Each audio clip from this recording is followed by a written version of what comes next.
Porque realmente los 400 euros lo que ayuda es a estas personas que siguen sin encontrar empleo a subsistir.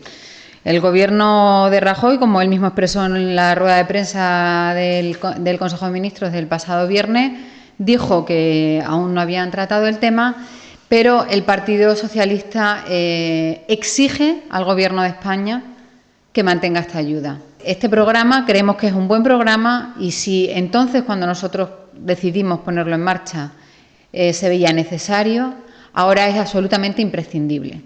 Porque las condiciones que nos llevaron a ponerlo no solo es que persistan, sino que se han agravado, especialmente en Extremadura, que en este momento lidera el crecimiento del desempleo en España.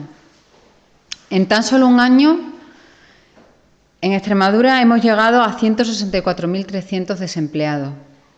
Esa cifra que el señor Carrón decía que nunca íbamos a llegar, supongo que ahora estará aprendiendo que no se puede decir ciertas cosas porque al final la realidad supera toda previsión que se pueda hacer, sobre todo teniendo en cuenta que las políticas que están llevando a cabo desde el Partido Popular en Extremadura contra el desempleo no existen, no están, nunca se han diseñado, nunca se han presupuestado.